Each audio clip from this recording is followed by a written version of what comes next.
Now, from WYDC TV, this is Big Fox News at 10.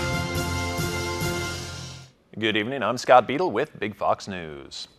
The Food Bank of the Southern Tier had a celebration today to announce this year's fundraising total for its annual Check Out Hunger campaign. This marked the 24th year that the Food Bank has partnered with local grocery stores to put on the campaign. Jubilee Foods, Save-A-Lot, Tops Friendly Markets, and Wegmans all participated. Today, the Food Bank honored 7 cashiers who did especially outstanding work getting donations this year. Grocery shoppers from the Southern Tier donated more than $270,000. That will provide about 800,000 meals for families and children struggling with hunger. So Check Out Hunger is our largest fundraising campaign of the year, and it happens at a time when we don't tend to see a lot of donations, it's tremendous. It happens at the grocery stores all throughout the region, and shoppers are asked to add a little bit to their final order, and all of those little bits add up to a pretty substantial donation to the food bank. So typically it runs from mid-January to mid-March. This year, the Johnson City Wegmans took home the award for the most donations. The Food Bank of the Southern Tier distributes food to people through a network of food pantries, meal programs, shelters, and other hunger relief agencies. The New York State Senate approved a bill to allow drug dealers to be charged with homicide. Local lawmaker Tom O'Mara is co-sponsoring Lurie's law. Dealers could be charged with homicide if a person dies of an overdose from a substance sold by that dealer. They could spend up to 25 years in prison. That bill now heads to the state assembly. Democrat Connor Lamb is the winner of Pennsylvania's recent special election after Republican Rick Saccone conceded late last night. Lamb won last Tuesday's election by just 750 votes. This was a district President Trump won by almost 20 percentage points just 16 months ago. The president campaigned for Saccone shortly before the election. This Saturday will be the first ever From Corning Festival. The festival will showcase artists and bands who have a connection to Corning at 7 different venues. Well, the event was put together by Jess Townsley. He lives in Ithaca now, but is from Corning. It was coinciding with an art exhibit from 171, and he thought, well, why don't we add the Corning musicians to this? And the more bands wanted to participate, the more businesses in Corning that wanted to become venues, and it kind of snowballed into what it is now. Corning Grassworks, so we've got bluegrass, we've got classical music, oldies, rock and roll kind of stuff, and several new bands that are on the cutting edge of music playing their own originals.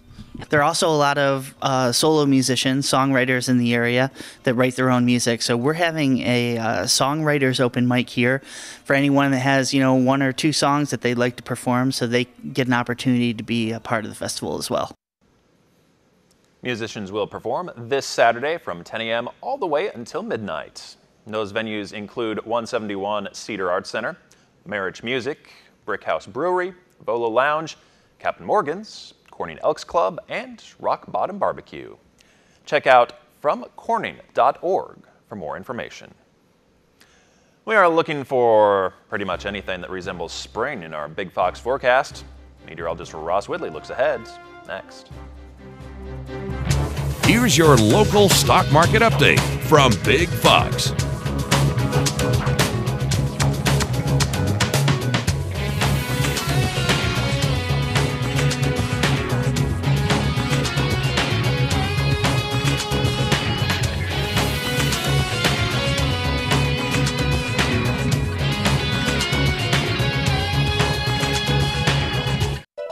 Now, your Twin Tiers forecast from Big Fox. Well, winter just won't go away. 37 degrees, likely where you saw your high temperature today. We did get up to 43 here in Elmira, but around the rest of the region, looking at 35 in Binghamton, Ithaca only getting up to 36, as well as Bath at 37. And of course, a lot of places saw at least a little bit of flurry action with the last nor'easter to move through. Thankfully, not getting as much moisture in here as we did of the last storm system. And overnight tonight, no moisture expected, 27 degrees. Clouds on the way, though, and the winds out of the west-northwest at 6 miles per hour continuing to bring in that cooler temperatures as we go through the next couple of days. But I promise you, there is a warm up on the way, and hopefully it sticks around as we go into April. Just a few clouds around for the day tomorrow, but again, chilly. Going to be getting up to about 37 as we go into our day on Saturday. Another cold, chilly day with a few clouds around and some sunshine.